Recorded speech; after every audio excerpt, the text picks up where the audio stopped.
you're doing well. My name's Matthew, and I post videos every Monday and Friday. So if you love the tingles, tingles, tingles, tingles, tingles, tingles, tingles, tingles, tingles, tingles, then please do hit that subscribe button because you are in the right place. Now, for tonight's true crime ASMR session, we will be delving into the haunting and tragic case of Parker and Hulme, a story of intense friendship, obsession and murder. But before we begin, I invite you to find a comfortable place to relax. Perhaps you'd like to dim the lights, settle into a cozy little chair, or a big chair. Idiot. And let the calming sound of my voice guide you through this dark tale. Remember, you are safe here. You are safe here. You are safe here and far away from the events we're about to discuss. Our story begins in Christchurch, New Zealand in the early 1950s. Two teenage girls, Pauline Parker and Juliet Hulme, met at Christchurch Girls' High School and quickly formed a deep and intense friendship. Pauline was born on May 26, 1938, to working-class parents. Her home life was relatively unremarkable, though she often felt misunderstood and isolated. Juliet Hulme was born on October 28, 1938, and came from a more privileged background. Her father was Dr. Henry Hulme and was a prominent physicist and the rector of the University of Canterbury. Juliet's early years were marked by frequent illness, which led to her being sent to a series of convalescent homes and boarding schools. This experience left her feeling similarly alienated and lonely. When Pauline and Juliet met, it was as if they had found their kindred spirits. They shared a love for literature, particularly fantasy and historical fiction, and quickly became inseparable. The girls created an elaborate imaginary world that they called the Fourth World, where they were the central characters, far removed from the mundane realities of their everyday life.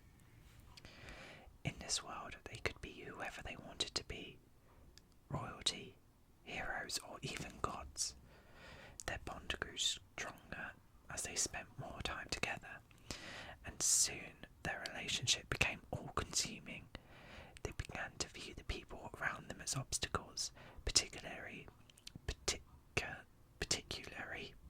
I can't even say it now, in particular, their parents, who didn't understand the depth of their connection. As Pauline and Juliet's friendship deepened, so did their sense of isolation from the rest of the world. Pauline began to keep a diary, recording her innermost thoughts and feelings, many of which revolved around Juliet and their shared fantasies. The girls' intense bond began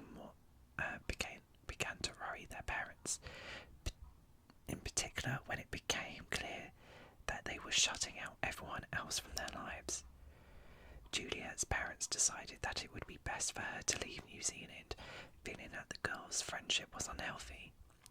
They planned to send Juliet to South Africa to stay with relatives, hoping that the distance would break their bond between the two girls. This decision was met with devastation by both Pauline and Juliet, who could not bear the thought of being separated. Desperate to stay together, the girls concocted a plan, one that was both shocking and horrifying. They decided that the only way to prevent their separation was to remove one of the obstacles standing in their way. Pauline's mother Honora Parker. I think that's how you pronounce it. In their minds, if Pauline's mother was out of the picture, Pauline could accompany Juliet to South Africa and they could continue their life together free from interference. It was a plan born out of delusion, fueled by the intensity of their shared fantasies, but to them it seemed like the only solution. On June 22nd, 1954, Pauline and Juliet put their plan into action. They invited Honora Parker to go for a walk with them in Victoria Park, a secluded area near their home. The girls were nervous, but they had rehearsed their plan multiple times, convincing themselves that it was the only way to stay together. As they walked along a quiet path, the girls found a secluded spot. Pauline carried a brick, wrapped in a stocking, hidden in her clothing. When they reached the spot, where they were sure no one would see them, the girls attacked Honora, striking her repeatedly with the brick. The assault was brutal and merciless. Honora Parker died from her injuries, leaving her bloodied and lifeless body on the forest floor. After the murder, Pauline and Juliet returned to their tea kiosk where they had started their walk. Their clothes spattered with blood, they claimed that Honora had fallen and hit her head, but the brutality of the attack made it clear that it was no accident. The police were called, and it wasn't long before the truth began to unravel. The girls were arrested and charged with murder.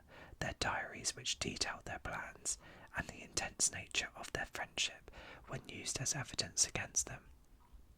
The trial of Pauline Parker and Juliet Hume was one of the most sensational in New Zealand's history. The details of their friendship, the murder, and the bizarre fantasy world captivated the public's imagination. People were shocked that two seemingly ordinary teenage girls could commit such a heinous crime. During the trial, the defence argued that the girls were mentally ill, driven to commit the murder by their delusional bond and shared psychosis. However, the prosecution maintained that they were fully aware of their actions and meticulously planned the murder. In the end, Pauline and Juliet were both found guilty of murder.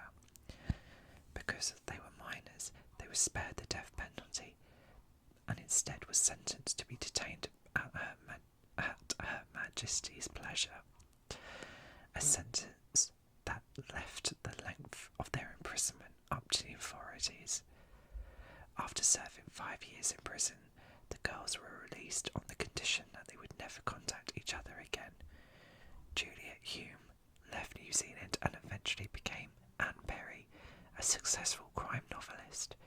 Pauline Parker also changed her name and lived a quiet, reclusive life. The case of Parker and Hume remains one of the most notorious in New Zealand's history. Sorry. A chilling reminder of how intense emotions and delusions can lead to unimaginable acts of violence. The story of Pauline Parker and Juliet Hume is a tragic and disturbing tale of friendship gone wrong. It's a case that forces us to consider the power of the mind and influence of intense friendships, and the lengths to which we will go to avoid losing someone they love. Thank you for joining me tonight as we explored this dark and unsettling tale. I hope the calming sounds and gentle storytelling have provided you with some comfort and relaxation, even as we've dealt in such a grim subject. Until next time, take care of yourself and remember to stay safe. Sweet dreams.